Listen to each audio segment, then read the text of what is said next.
વિદ્યાર્થી મિત્રો, હવે આપણે ચાલુ કરીશું સંકલ્પ એસાઇનમેન્ટ પેપર નંબર 1 વિજ્ઞાન નમૂનાનું પ્રશ્નપત્ર. આગળના વિડીયોમાં આપણે વિભાગ એ જોયો. હવે આપણે અહીં વિભાગ બી વિશે ચર્ચા કરીશું એ વિસ્તૃત અભ્યાસ કરીશું. હવે વિભાગ બી પ્રશ્ન નંબર 25. નીચે આપેલા પ્રશ્નો નંબર 25 થી 37ના માગ્યા મુજબ જવાબ આપો. કોઈ પણ 9, પ્રત્યેકના 2 માર્ક્સ, 9 × 2 એટલે કુલ 18 માર્ક્સ. પ્રશ્ન નંબર 25. દૂધવાળો અલ્પ પ્રમાણમાં ખાવાના સોડાનો તાજો દૂધમાં ઉમેરો કરે છે. દૂધવાળો અલ્પ માત્રામાં ખાવાના સોડાને તાજા દૂધમાં અલ્પ માત્રામાં, બિલકુલ થોડી માત્રામાં ઉમેરે છે. નંબર એ, તે દૂધ થોડું આલ્કલાઇન શા માટે કરે છે? બી, આ દૂધમાંથી દહીં બનવા માટે વાર કેમ લાગે છે? ફરીથી પ્રશ્ન. દૂધવાળો અલ્પ માત્રામાં ખાવાના સોડા નાખે છે. એ તાજા દૂધમાં નાખે છે. કેમ નાખે છે? તો તે દૂધ થોડું આલ્કલાઇન શા માટે કરે છે? એમાં બીજો પ્રશ્ન પૂછ્યો છે, આ દૂધમાંથી દહીં બનાવવામાં વાર કેમ લાગે છે? તો દૂધવાળો તાજા દૂધમાં અલ્પ પ્રમાણમાં ખાવાના સોડા નાખે છે. પ્રશ્ન નંબર 1, દૂધ થોડું આલ્કલાઇન શા માટે કરે છે? પ્રશ્ન નંબર 2, દૂધમાંથી દહીં બનતો વાર કેમ લાગે છે? હવે એની ચર્ચા કરશું. હવે આપણે જવાબ જોઈએ. તો જવાબ 25. દૂધવાળો અલ્પ માત્રામાં ખાવાના સોડા તાજા દૂધમાં ઉમેરે છે. તો દૂધમાં લેક્ટિક એસિડ બનવાને લીધે તેનું દહીંમાં રૂપાંતર થાય છે. તો દૂધમાં લેક્ટિક એસિડ બને છે.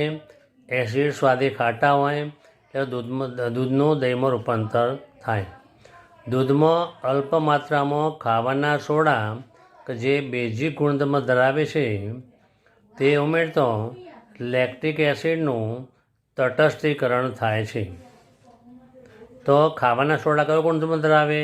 તો બેઝિક ગુણધર્મ. આપણે અગાઉ જોઈ ગયા, એસિડ પ્લસ બેઝ, ક્ષાર અને પાણી. એટલે કે એસિડનો ગુણધર્મ ગુમાવી બેઝનો ગુણધર્મ ક્ષાર અને પાણી બને. તેથી લેક્ટિક એસિડનું તટસ્થીકરણ થાય. આથી દૂધ દહીં બનવામાં રૂપાંતર થવા માટે વધુ સમય લે છે. એસિડ વત્તા બેઝ, ક્ષાર વત્તા પાણી, તટસ્થીકરણની આ પ્રક્રિયા થાય. એને કારણે એમાં અલ્પ માત્રામાં સોડા ઉમેરે છે. એનો બીજો પ્રશ્ન. ખાવાના સોડા બેઝિક ગુણધર્મ ધરાવે છે. તેથી તાજા દૂધમાં ખાવાના સોડા ઉમેરતો દૂધની એસિડિકતા ઘટે છે. તો દૂધમાં કયો એસિડ આવેલો? લેક્ટિક એસિડનું પ્રમાણ, તેની એસિડિકતા ઘટે એટલે કે પીએચ વધે. પીએચ વધે એટલે બેઝિક ગુણધર્મ તરફ જાય. તો 6 થી વધી જાય તો 7 આસપાસ થાય. તો દૂધ થોડા વધુ સમય સુધી દહીંમાં રૂપાંતર થતું અટકે છે.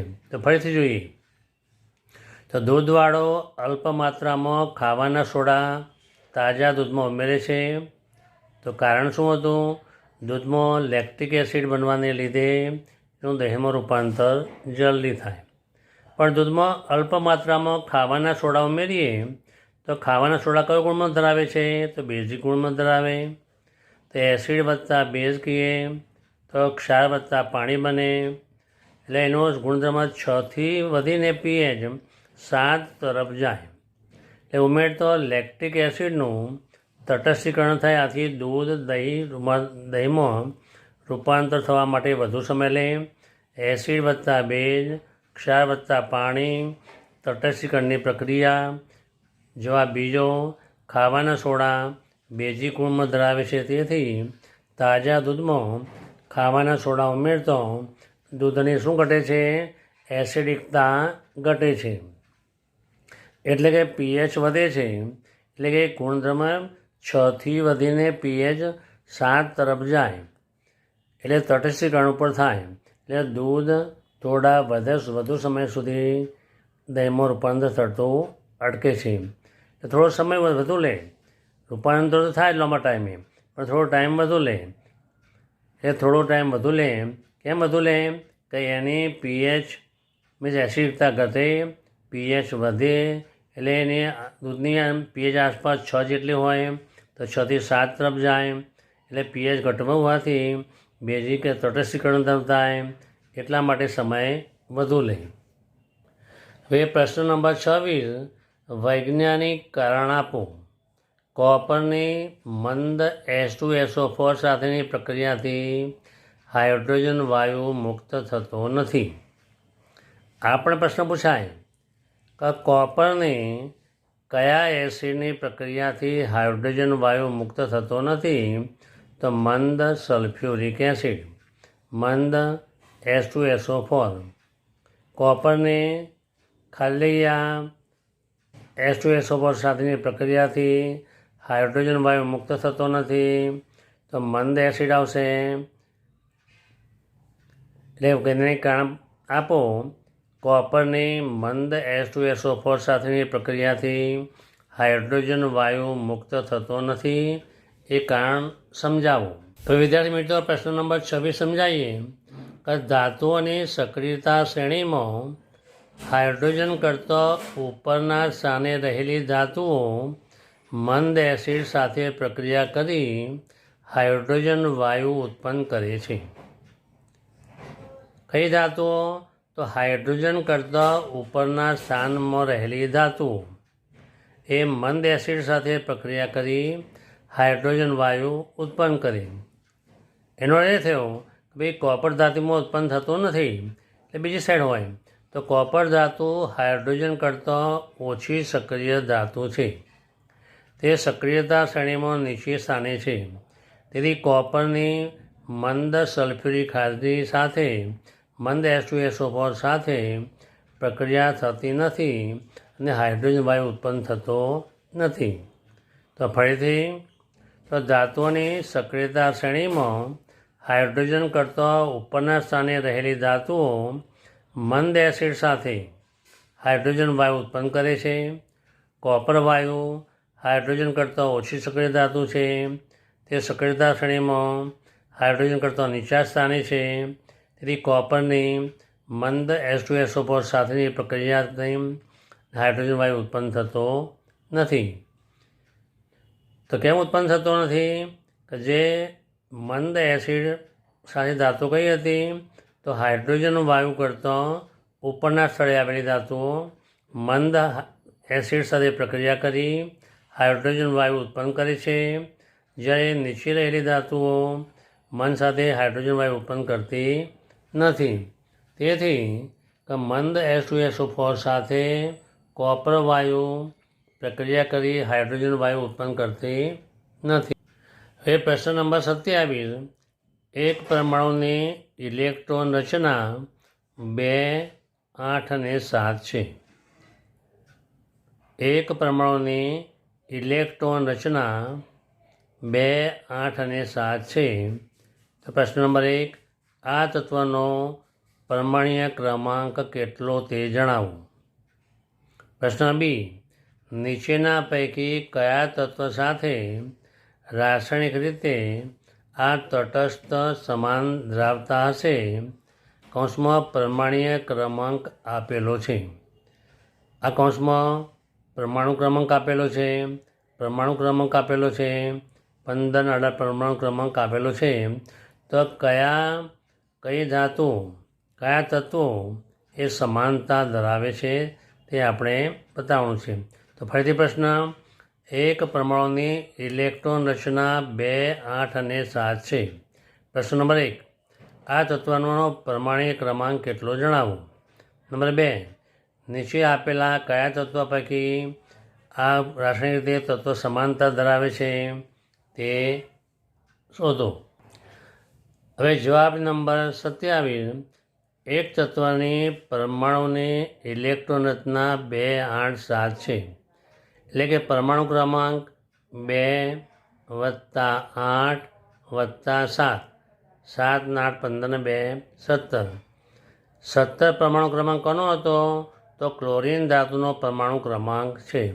એટલે કે આ ધાતુ ક્લોરીન ધાતુ છે. હવે ક્લોરીન એ F9 સાથે રાસાયણિક રીતે સમાનતા ધરાવે છે. કારણ કે ક્લોરીનની બાહ્યતમ કક્ષામાં કેટલા ઇલેક્ટ્રોન હતા? 7. 2 તો કે એલ અને એમ કક્ષામાં 7 હતા. અહીં આગળ એફમાં 9 લઈએ, 2 + 7 એટલે બાહ્યતમ કક્ષામાં કેટલા ઇલેક્ટ્રોન થાય? 7. પહેલાં કે કક્ષામાં 2, એલમાં 8, એમમાં 8 એ પણ વધી જાય. તો બાહ્યતમ કક્ષામાં તો 9 હતા, તો કે કક્ષા 2થી ભરાય, બાકી 7 વધ્યા. બીજી કક્ષા પૂર્ણ કરવા માટે 8ની જરૂર પડે, પણ અહીં 7 હતા એટલે બંનેમાં 7 7 સમાન થયા. એટલે F9ની ઇલેક્ટ્રોનની રચના 2 7 તેની બાહ્યતમ કક્ષામાં 7 ઇલેક્ટ્રોન ધરાવે છે. તેથી F ક્લોરીન અને Cl ક્લોરીન સાથે રાસાયણિક રીતે સમાનતા ધરાવે છે. તો આ પણ ટૂંકમાં પૂછાય કે કઈ વસ્તુ કયું ક્લોરીન સાથે ખાલી જગ્યા રાસાયણિક રીતે સમાનતા ધરાવે છે? તો ફ્લોરીન F એની પરમાણુ ક્રમાંક કેટલો હતો? તો 9 હતો, એટલે સમાનતા ધરાવે છે. ફરીથી એક તત્વની પરમાણુ ઇલેક્ટ્રોનના 2 8 7 છે. તો પરમાણુ ક્રમાંક કેટલો થાય? 2 + 8 10 + 7 17, જે ક્લોરીન ધાતુનો પરમાણુ ક્રમાંક છે. આ તત્વ ક્લોરીન એ F9 સાથે રાસાયણિક રીતે સમાનતા ધરાવે છે. પરમાણુ ક્રમાંક કેટલો હતો? 9. તો આપણે કક્ષા જોઈએ પહેલાં. તો કે કક્ષા 2થી ભરાય, બીજી કક્ષા એલ મતલબ 8થી ભરાય, એમ 8થી ભરાય. એમ પહેલી કક્ષા 2 માટે ભરાઈ ગઈ. વધ્યા કેટલા? 7. તો આમાં પણ છેલ્લી કક્ષામાં 7 વધ્યા, આમાં છેલ્લી કક્ષામાં 7 વધ્યા. તો કારણ કે ક્લોરીનની બાહ્યતમ કક્ષામાં 7 ઇલેક્ટ્રોન છે, એફની બાહ્યતમ કક્ષામાં પણ 7 ઇલેક્ટ્રોન છે, એટલે કે બંને રાસાયણિક રીતે સમાન ગુણધર્મ સમાનતા ધરાવે છે. હવે પ્રશ્ન નંબર 28. આધુનિક આવર્ત કોષ્ટકના સમૂહ 17ના નિરૂપણને આધારે આપેલા પ્રશ્નોના જવાબ આપો. અહીં આપણે 17મો સમૂહ, કુલ સમૂહ 18 હતા, 17મો સમૂહ ડેશ એ ડેશ અને સી. તો પ્રશ્ન નંબર 1. એ ધાતુ છે કે અધાતુ તે જણાવો. એ સ્થાન ધાતુ છે કે અધાતુ તે જણાવવાનું છે. પ્રશ્ન નંબર 2. એ સી કરતો વધુ પ્રતિક્રિયાત્મક છે કે ઓછું? એ સી કરતો વધુ પ્રતિક્રિયાત્મક છે કે ઓછું તે જણાવવાનું છે. અહીં સમૂહના 17ના 2 તત્વો આપેલા છે, એ અને સી. ધાતુ એ ધાતુ છે કે અધાતુ તે જણાવવાનું છે. પ્રશ્ન નંબર 2. એ સી કરતો વધુ પ્રતિક્રિયાત્મક છે કે ઓછું તે જણાવો. એ પ્રશ્ન આપણને જવાબ આપવાનો છે. હવે પ્રશ્ન નંબર 28નો જવાબ. આધુનિક આવર્ત કોષ્ટકમાં સમૂહ 17માં આવેલા તત્વો એ અને સી, જે પ્રશ્નમાં આપ્યું એ પણ કોઠો બનાવ્યો. પહેલો પ્રશ્ન એ હતો કે ધાતુ છે કે અધાતુ? તો એ અધાતુ તત્વ છે, કારણ કે 17 સમૂહમાં આવેલા તત્વો પરમાણુની બાહ્યતમ કક્ષામાં 7 કે 17 ઇલેક્ટ્રોન હોવાથી અધાતુ તત્વ છે. ફરીથી અધાતુ તત્વ છે, કારણ કે 17મા સમૂહમાં આવેલા તત્વોની બાહ્યતમ કક્ષામાં 7 કે 17 ઇલેક્ટ્રોન હોવાથી અધાતુ તત્વો છે. આપણે આધુનિક આવર્ત કોષ્ટકમાં પણ જોયું આપણે કે જે ઝિગઝાગ લાઈન હતી એ ધાતુ તત્વો અને અધાતુ તત્વોને જુદી પાડતી એ ઝિગઝાગ લાઈન હતી. એટલે 17મું આવર્ત કોષ્ટક ઝિગઝાગ લાઈનની બીજી બાજુ આવેલું છે, તેથી એ અધાતુ તત્વ છે. પ્રશ્ન બી. તત્વ એ સી કરતો વધુ પ્રતિક્રિયાત્મક છે. તો એ અને સીમાં કયું? તો તત્વ એ સીથી વધુ ક્રિયાત્મક છે, કારણ કે સમૂહ 17ના તત્વો પ્રમાણિક ક્રમાંક વધે તેમ તેમ તેની સક્રિયતા ઘટતી જાય છે. તો 17ના તત્વોના પરમાણુ ક્રમાંક જેમ જેમ વધે તેમ તેની સક્રિયતા કેવી થતી જાય? ઓછી. તત્વ એ વધુ પ્રતિક્રિયાત્મક છે અને તત્વ સી ઓછું પ્રતિક્રિયાત્મક છે. તો ફરીથી તત્વ એ સી કરતો વધુ પ્રતિક્રિયાત્મક છે, કારણ શું હતું? કે 17મા સમૂહમાં તત્વોના પરમાણુ ક્રમાંક વધે તેમ એની સક્રિયતા ઘટતી જાય. એનો અર્થ એ થયો કે તત્વ એ વધુ પ્રતિક્રિયાત્મક છે અને તત્વ સી ઓછું પ્રતિક્રિયાત્મક છે. હવે પ્રશ્ન 29ની વાત કરીએ આપણે. હવે પ્રશ્ન નંબર 29, મનુષ્યના પાચન તંત્રના કોઈ પણ 4 અવયવના નામ આપો. આપણે વિભાગ ડી માટે મનુષ્યનું પાચન તંત્ર એ મુખ્ય મોસ્ટ ઇમ્પોર્ટન્ટ ક્વેશ્ચન કહેવાય. એટલે એ પ્રશ્ન આપણે યાદ કરીએ. એ પહેલાં એક સ્ટેપ વાઇઝ આપણે યાદ કરતા જઈએ તો હું માનું ત્યાં સુધી જલ્દી યાદ થાય. તો મનુષ્યના પાચન તંત્રમાં કોઈ પણ 4 અવયવોના નામ આપો. તો આપણે સિમ્પલ વાત કરીએ આપણે કે પાચન તંત્રની જે કેનાલ બનેલી છે તે મોં, અન્નળી, જઠર, નાનું આંતરડું, મોટું આંતરડું, એનસ, બરાબર? એ પ્રમાણે વધતું જાય, આગળ વધતી જાય અને કેનાલ થાય. તો મનુષ્યના પાચન તંત્રમાં કોઈપણ કોઈપણ 4 અવયવોના નામ આપો. પ્રશ્ન એ છે, હવે એનો જવાબ જોઈએ. પ્રશ્ન નંબર 29, મનુષ્યના પાચન તંત્રના 4 અવયવના નામ નીચે મુજબ છે. આપણે આગળ 4ને બદલે 5 લીધા. કેમ લીધા? બાય ચાન્સ આપણે એક ભૂલી જઈએ તો આપણને 4 તો યાદ રહી જ જાય. તો મુખ ગુહા એટલે મુખનું પોલાણ, અન્નળી જે એવો આકારની હોય, અન્નળી, જઠર તો જે આકારનું હોય, જઠર, નાનું આંતરડું એની લંબાઈ 6.5 મીટર આશરે હોય. એ આંતરડું નાનું કે એનો વ્યાસ નાનો હોવાથી નાનું આંતરડું કહેવામાં આવે. મોટું આંતરડું કે જેનો વ્યાસ મોટો પણ લંબાઈ ઓછી. લંબાઈ લગભગ 1.5 મીટર જેટલી, 7 ફૂટ જેટલી હોય. તો મનુષ્યના પાચન તંત્રના 4 અવયવના નામ નીચે પ્રમાણે છે. એક મુખ ગુહા એટલે મોઢાનું પોલાણ, બીજું અન્નળી, જઠર, નાનું આંતરડું, મોટું આંતરડું. તો કયા કયા ભાગ થયા? મુખ ગુહા, અન્નળી, જઠર, નાનું આંતરડું, મોટું આંતરડું. અથવા મોં, અન્નળી, જઠર, નાનું આંતરડું, મોટું આંતરડું. આ 4ને બદલે 5 નામ આપણે લખ્યા. હવે પ્રશ્ન નંબર 30, મનુષ્યના પાચન તંત્રના કોઈ પણ 4 અવયવોના નામ લખો. જો પહેલાં આપણે પાચન તંત્ર જોયું, હવે શ્વસન તંત્ર આવ્યું. તે બંને પ્રશ્નો વિભાગ ડી માટે મોસ્ટ ઇમ્પોર્ટન્ટ છે. તો પાચન તંત્ર પણ મોસ્ટ ઇમ્પોર્ટન્ટ, એના 4 અવયવ જોયા. શ્વસન તંત્ર એના પણ 4 અવયવના નામ લખવાના છે.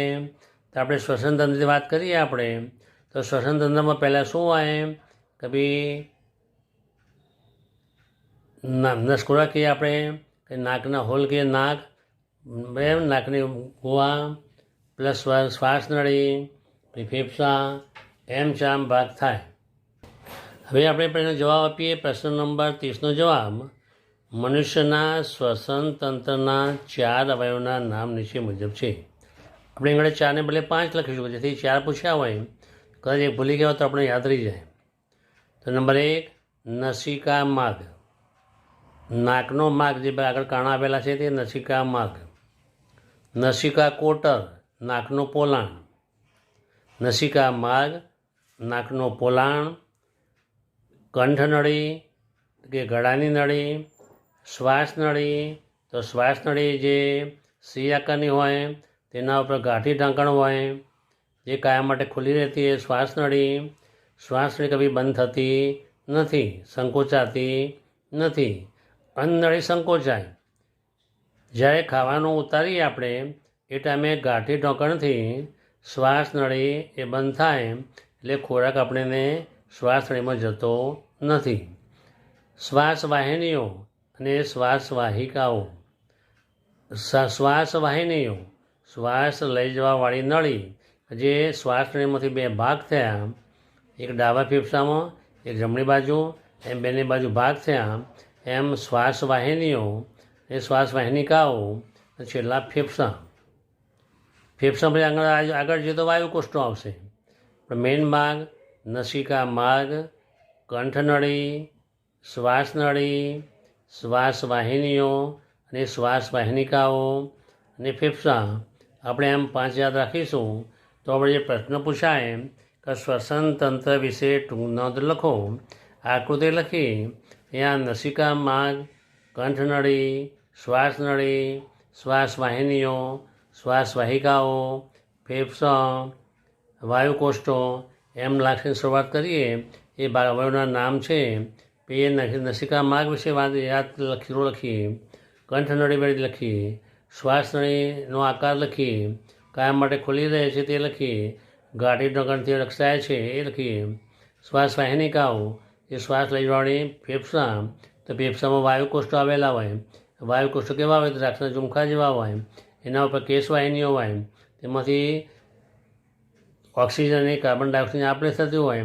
તો આપણે આ ટૂંક નોંધ તૈયાર થઈ ગઈ. હવે પ્રશ્ન નંબર 31. શું કોઈ પ્રાણીને અનેક ટુકડાઓમાં વિભાજન કરી નાખવા છતાં બધા ટુકડાઓ નવા પ્રાણીનું સર્જન થઈ શકે? જો હા હોય તો તે ઘટના સમજાવો. ફરીથી, શું કોઈ પ્રાણીને અનેક ટુકડાઓમાં વિભાજન કરી નાખવામાં આવે તો બધા ટુકડા નવા પ્રાણીનું સર્જન થઈ શકે છે? જો હા હોય તે ઘટના સમજાવો. આપણે ઘટના સમજાવો. હા હોય તો આપણે જોઈએ કે ભાઈ ટૂંકનોંધમાં પણ પૂછાય, બરાબર. એ માટે બંને માટે આ પ્રશ્ન ઇમ્પોર્ટન્ટ. હવે એનો જવાબ જોઈએ તો જે સજીવના અનેક ભાગોમાં વિભાજન થાય, ટુકડા થાય, એને કહેવાય પુનઃજનન અથવા પુનઃસર્જન. તો ટૂંકનોંધ લખો પૂછાય કે પુનર્જનન કે પુનઃસર્જન, એ પણ પ્રશ્ન પૂછાય. આ રીતે ટ્વિસ્ટ કરીને પણ પૂછે. તો જોઈએ જવાબ. જે કોઈ કારણે સજીવના ખંડોના ટુકડાઓ થઈ જાય, એટલે ખંડમાં વિભાજન થઈ જાય અથવા કેટલાક ટુકડાઓ તૂટી જાય તો તેના અનેક ટુકડા વૃદ્ધિ પામીને નવા સજીવમાં વિકાસ પામે તેને પુનઃસર્જન કહે છે.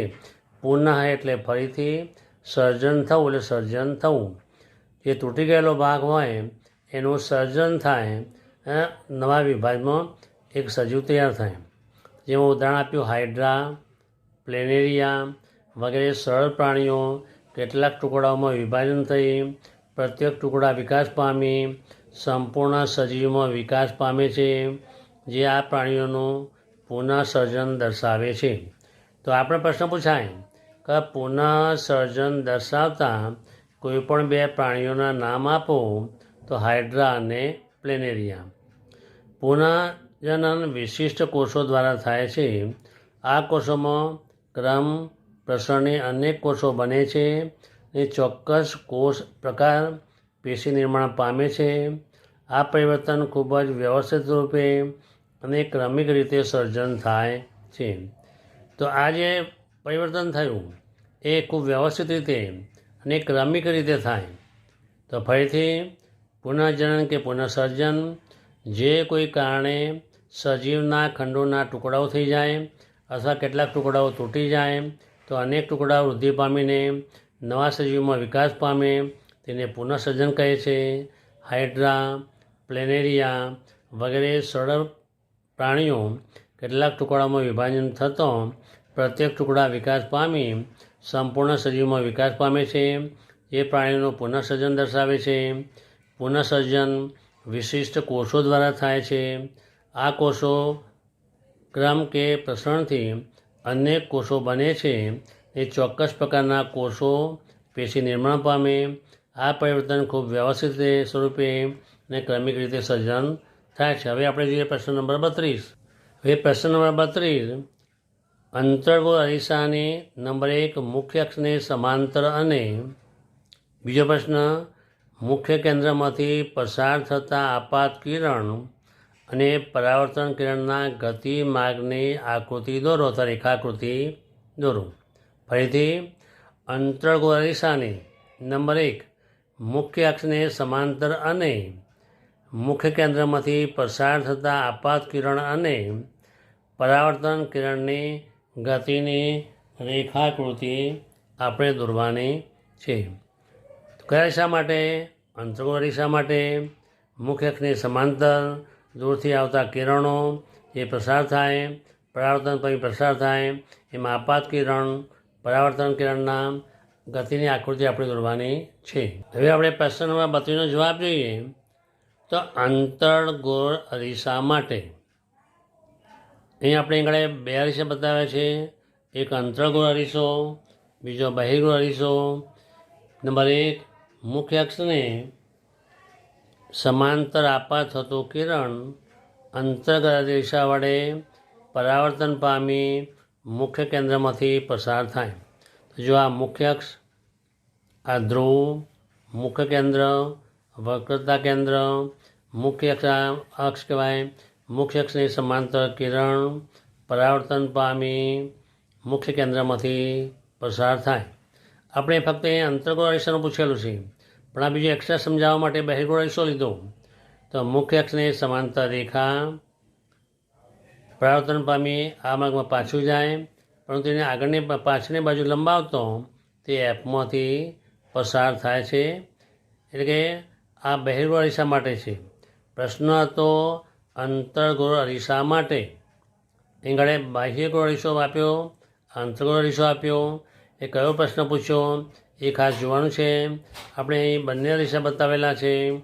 તો મુખ્ય અક્ષને સમાંતર આપાત થતું કિરણ અંતર્ગોળ અરીસા વડે પરાવર્તન પામી મુખ્ય કેન્દ્રમાંથી પસાર થાય છે. બીજું, અંતર્ગોળ અરીસાના મુખ્ય કેન્દ્રમાંથી પસાર થતું આપાત કિરણ પરાવર્તન કિરણના ગતિમાર્ગ આકૃતિમાં 2માં બતાવ્યા મુજબ મુખ્ય અક્ષની સમાંતર જાય. તો પહેલું શું હતું? તો મુખ્ય અક્ષની સમાંતર રેખા પરાવર્તન પામી મુખ્ય કેન્દ્રમાંથી પસાર થાય. મુખ્ય કેન્દ્રમાંથી પસાર થતી રેખા પરાવર્તન પામી મુખ્ય અક્ષની સમાંતર જાય. એ પણ આ આગળનો ભાગ 2 હતા, અંતર્ગોળ અરીસા માટે હતા, આ બાહ્યગોળ અરીસા માટે હતા. જો બાહ્યગોળ અરીસા પૂછવું હોય બંને આકૃતિ તો બાહ્ય દોરવાની, અંતર્ગોળ પૂછવું તો અંતર્ગોળ પૂછવાની. આ એક્સ્ટ્રા નોલેજ માટે છે, તે વિદ્યાર્થીઓ આપણે ખાસ ખ્યાલ રાખવાનો. હવે પ્રશ્ન નંબર 33, અવરોધોના શ્રેણી જોડાણના ફાયદા જણાવો. તો જોડાણ 2 પ્રકારનું હોય, એક શ્રેણી જોડાણ હોય અને બીજું સમાંતર જોડાણ હોય. બંનેના ફાયદા ઇમ્પોર્ટન્ટ ક્વેશ્ચન. તો અવરોધોના શ્રેણી જોડાણના ફાયદા જણાવો. હવે આપણે જવાબ જોઈશું. તો અવરોધોના શ્રેણી જોડાણના ફાયદા આ અંડરલાઇન કરી હેડિંગ બનાવવાનું કે જેથી પ્રશ્નની રજૂઆત સારી દેખાય. અવરોધોને શ્રેણીમાં જોડાણ કરવાથી પરિપથનો અવરોધ વધારી શકાય છે. શું થાય? કે અવરોધોને શ્રેણીમાં જોડાણ કરવાથી પરિપથનો અવરોધ વધારી શકાય. પરિપથના અવરોધના કારણે પરિપથમાં વહેતો પ્રવાહ પણ ઘટાડી શકાય છે અથવા નિયંત્રિત કરી શકાય છે. તો કયા ફાયદો થયો? પહેલો ફાયદો કે અવરોધોને શ્રેણી જોડાણ કરવાથી પરિપથમાં અવરોધ વધારી શકાય. જો અવરોધ વધે તો પ્રવાહ ઘટાડી શકાય અથવા તેને નિયંત્રિત કરી શકાય. શ્રેણી જોડાણમાં ફ્યુઝ અને એસી મેઇન્સ તથા વિદ્યુત ઉપકરણો ઘર વપરાશ તથા વ્યવહારમાં શ્રેણી જોડાણ અવરોધ ખૂબ વધવાથી પીગળી જાય છે અને વિદ્યુત ઉપકરણનું નુકસાન થતું અટકી જાય છે. પણ જનરલી સામાન્ય રીતે ઘરમાં તો શ્રેણી જોડાણની પણ સમાંતર જોડાણનો ઉપયોગ થતો હોય છે. પણ અહીં શું થાય કે અવરોધ વધી જાય શેડમાં જો અવરોધ વધી જવાય તો શું થાય કે જો ફ્યુઝ હોય એ ફ્યુઝમાં જો મેઇન ફ્યુઝમાં એ ધાતુ પીગળી જાય એ નુકસાન થતું અટકે છે. કેમ અટકે છે? તો અવરોધ વધે, તાપમાન વધે, તે પીગળી જાય અને નુકસાન થતું અટકે. હવે પ્રશ્ન નંબર 34.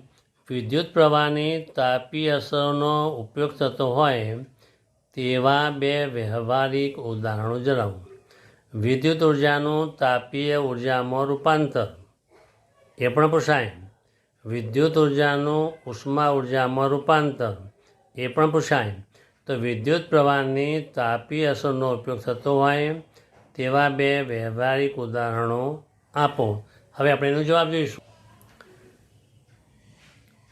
તો જવાબ જોઈએ આપણે. વિદ્યુત પ્રવાહની તાપીય અસરનો ઉપયોગ થતો હોય તેના વ્યવહારિક ઉદાહરણો. નંબર 1, વિદ્યુત ઇસ્ત્રી, વિદ્યુત ભઠ્ઠી, વિદ્યુત હીટર વિદ્યુત પ્રવાહની તાપીય અસરના ઉત્તમ ઉદાહરણ છે. વિદ્યુત પ્રવાહની તાપીય અસરની અસર વિદ્યુત બલ્બ વડે પણ આપણે પ્રકાશ મેળવી શકીએ છીએ. તો આપણે એ રીતે બાય ચાન્સ આપણે બીજો ભૂલી ગયા તો આપણે વિદ્યુત ઇસ્ત્રી, બીજું ઓવન લઈએ, વિદ્યુત પ્રવાહની તાપીય અસર, વિદ્યુત હીટર, એમને 3 મુદ્દા લખીએ તો પણ ચાલી જાય. તો પહેલો મુદ્દો એ હતો કે ભાઈ વ્યવહારિક ઉદાહરણો, તો વિદ્યુત ઇસ્ત્રી, વિદ્યુત ભઠ્ઠી, વિદ્યુત હીટર વિદ્યુત પ્રવાહની તાપીય અસરના ઉત્તમ ઉદાહરણો છે. વિદ્યુત પ્રવાહની તાપીય અસરથી વિદ્યુત બલ્બ વડે પણ આપણે પ્રકાશ મેળવી શકીએ છીએ. હવે પ્રશ્ન નંબર 35 જોઈશું. પ્રશ્ન નંબર 35. સમજાવો કે બધા ઘરેલું વિદ્યુત પરિપથોમાં ફ્યુઝ એક મહત્ત્વપૂર્ણ ઘટક છે. શું સમજાવવાનું છે? કે બધા જ ઘરેલું વિદ્યુત પરિપથોમાં ફ્યુઝ એક મહત્ત્વપૂર્ણ ઘટક છે. હવે પ્રશ્ન આ રીતે પણ પ્રશ્ન પૂછાય કે ટૂંક નોંધ લખો. ફ્યુઝ ઘરેલું વિદ્યુત પરિપથમાં વપરાતું એક મહત્ત્વના ઘટક વિશે લખો. એ પણ રીતે પ્રશ્ન ટ્વિસ્ટ કરીને પૂછી શકાય. અથવા એવો પણ પ્રશ્ન પૂછે કે મોહનભાઈ પોતાનું મકાન બનાવે છે. તેઓ ઘરેલી વિદ્યુત પરિપથમાં કયું જોડાણ કરે છે કે જે મહત્ત્વપૂર્ણનો ઘટક છે, જેથી તેના કારણે પ્રવાહ વધી જતો કે ઘટી જતો નુકસાન અટકે છે. તો શું આવશે? ફ્યુઝ. તેના વિશે ટૂંક નોંધ લખો. તો ફ્યુઝ એ ટૂંક નોંધ લખો આકૃતિ સાથે દોરવાની. તો બધા ઘરેલું વિદ્યુત પરિપથોમાં ફ્યુઝ એક મહત્ત્વપૂર્ણ ઘટક છે. કયું કારણ હતું? તો ઘરેલું બધા જ વિદ્યુત પરિપથોમાં ઉપકરણો જેવા કે ફ્રીજ, વોશિંગ મશીન, ટીવી જેવા ઉપકરણોમાં ફ્યુઝનું પણ જોડાણ હોય છે. વિદ્યુત પરિપથોમાં ઓવરલોડિંગ પ્રવાહ, શોર્ટ સર્કિટ થાય ત્યારે ફ્યુઝનો તાર પીગળી જાય એ નુકસાન થતું અટકાવી શકાય છે. ફ્યુઝ એ ટીન અને લેડની મિશ્ર ધાતુનો પાતળો તાર છે જે ઓછા ગલન બિંદુવાળો છે. તાર વપરાતું આવે છે જે ઓવરલોડિંગને કારણે ઉષ્માથી જલ્દી પીગળી જાય અને અકસ્માતથી બચાવી શકાય છે. આમ મોટા અથવા નાના નુકસાનથી ફ્યુઝ આપણને રક્ષણ આપે છે. તેથી બધા જ ઘરેલું વિદ્યુત પરિપથોમાં ફ્યુઝ એક મહત્ત્વપૂર્ણ ઘટક છે. તો ફરીથી જોઈએ તો ફ્યુઝ એક મહત્ત્વનો ઘટક કેમ કહેવામાં આવે છે? તો બધા ઘરેલું વિદ્યુત ઉપકરણમાં ફ્રીજ, વોશિંગ મશીન, ટીવી, ઘરઘંટી વગેરેમાં ફ્યુઝનું જોડાણ હોય. વિદ્યુત પરિપથોમાં ઓવરલોડિંગ, પ્રવાહ, શોર્ટ સર્કિટ થાય ત્યારે ફ્યુઝનો તાર પીગળી જાય, નુકસાન થતું અટકી જાય, સર્કિટ અટકી જાય. ફ્યુઝ એ ટીન અને લેડની મિશ્ર ધાતુનો બનાવેલો છે. પ્રશ્ન પૂછાય તો ફ્યુઝનો વાયર કઈ ધાતુમાં બનેલો છે? તો ટીન અને લેડ. જે ઓછા ગલન બિંદુવાળો તાર આપવામાં આવે છે જેથી ઓવરલોડિંગના કારણે ઉષ્માથી પીગળી જાય અને અકસ્માતથી બચાવી શકાય. આ મોટા અથવા નાના નુકસાનથી ફ્યુઝ રક્ષણ આપે છે. તેથી બધા ઘરેલું વિદ્યુત ફ્યુઝ એ મહત્ત્વપૂર્ણ ઘટક છે. હવે આપણે પ્રશ્ન નંબર 36 જોઈશું. હવે પ્રશ્ન નંબર 36. તફાવતના 2 મુદ્દા લખો. જૈવ વિઘટનીય કચરો અને જૈવ અવિઘટનીય કચરો. સિમ્પલ વાત કરીએ આપણે, કયો તફાવત લખવાનો છે? જૈવ વિઘટન, કે જેનો જૈવિક વિઘટન થતું હોય, બેક્ટેરિયા ફંગી દ્વારા વિઘટન થતું હોય તેવા ઘટકો, જેનું રૂપાંતરિત માટી જેવા વિભાગમાં થઈ જતું હોય, જેનું વિઘટન થતું નથી, પ્લાસ્ટિક, કાચ વગેરે જેવા, બરાબર. એના વિશે આપણે બે મુદ્દા આપીને તફાવત લખવાનો. બીજો એ તફાવત જૈવ વિઘટનીય કચરો, જૈવ અવિઘટનીય કચરો, એમ આપણે બે ભાગ પડવાના. જ્યારે પણ તફાવત આપેલો હોય ત્યારે આ બંને આ રીતે જ લખવાનું. ઘણા વિદ્યાર્થીઓ પહેલાં લખશે જૈવ વિઘટનીય કચરો, પછી નીચે લખશે જૈવ અવિઘટનીય કચરો. એ તફાવત વ્યવસ્થિત કહી શકાય નહીં. અહીં આગળ એકની સામે, કે જૈવ એકની સામે એક, તો જે કચરાનું જૈવ પ્રક્રિયા વડે વિઘટન કરી શકાય તેને જૈવ વિઘટનીય કચરો કહે છે. એનાથી ઉલટું, જે કચરાનું જૈવ પ્રક્રિયા માટે વડે વિઘટન ન કરી શકાય તેને જૈવ અવિઘટનીય કચરો કહે છે. બીજો મુદ્દો, જૈવ વિઘટનીય કચરાનો નિકાલ થાય છે, જેમાં તેમને કાર્બનિક પદાર્થો મળે છે. જૈવ વિઘટનીય કચરાથી કચરાનો નિકાલ થાય અને તેમાંથી કાર્બનિક પદાર્થો મળે. જૈવ અવિઘટનીય પ્રક્રિયાથી કચરાનો નિકાલ થઈ શકતો નથી, તેનું કોઈપણ સ્વરૂપમાં રૂપાંતર થતું નથી. નંબર 3, પર્યાવરણને નુકસાન કરતું નથી, એટલે કે પ્રદૂષણ ઓછું ઉત્પન્ન થાય છે. ભૂમિ પ્રદૂષણ, જળ પ્રદૂષણ વગેરે ઓછું થાય. પર્યાવરણને પ્રદૂષિત વધે છે. ભૂમિ પ્રદૂષણ, જળ પ્રદૂષણ.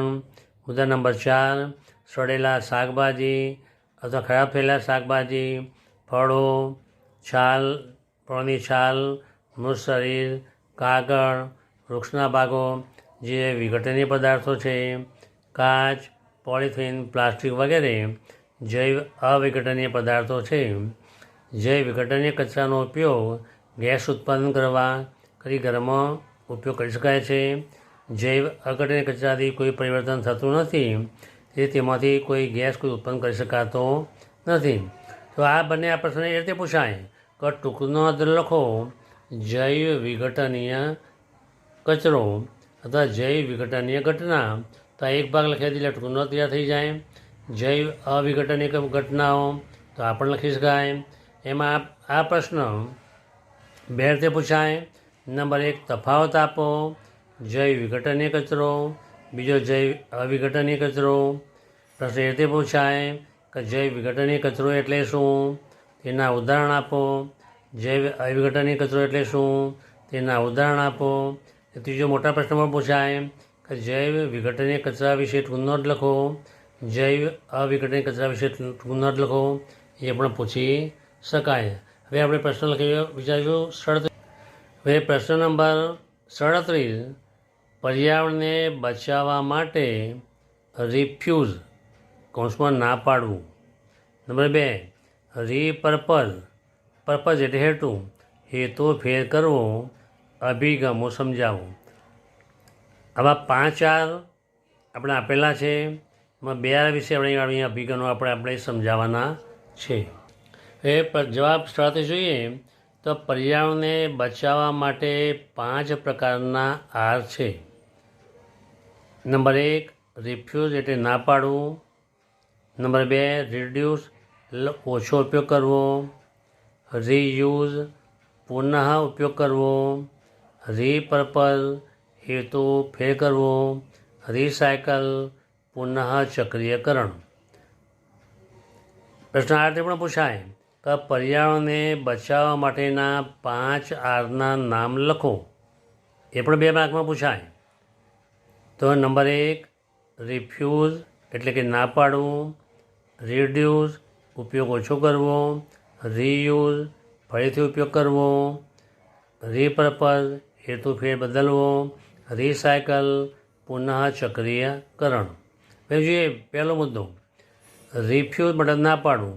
તો રિફ્યુઝનો અર્થ એ છે કે તમારે જ્યારે જરૂર ના હોય તેવી વસ્તુ લોકો તમને આપે તો તેની ના પાડો.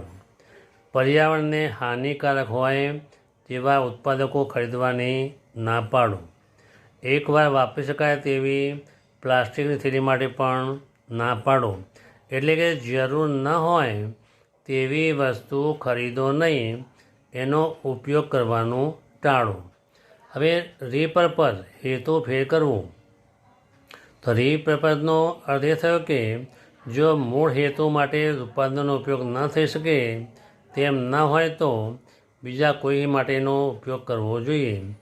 ધારો કે કોઈ બરણી લઈએ અથવા કોઈ કેટલી હેન્ડલ તૂટી ગયું હોય તો બરણી કે ગ્લાસ કે કપને તેનો ઉપયોગ નાના છોડ ઉગાડવા માટે, પક્ષીઓને ચણ નાખવા માટે, પક્ષીઓને પાણી ભરવા માટે, પાણી પીવામાં ભરી રાખવા માટે, અથવા બીજો શોપીસ માટે, અથવા તેનો આકાર બદલી બરાબર તેને દિવાલો પર ચીપકાવી એ શોપીસ પણ ઘણા બનાવતા જોયા છે આપણે, જે આપણે જોવા મળે છે, તે માટે વાપરી શકાય.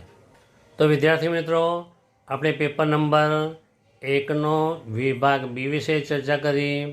એનો આ મુખ પૃષ્ઠ બતાવું છું કે જે આ મુખ પૃષ્ઠ છે કે 2022ની એક્ઝામને અનુલક્ષીને ગણિત અને વિજ્ઞાનના પેપર સેટ 7 પેપર સેટ છે જે સોલ્યુશન સાથે બતાવેલા છે.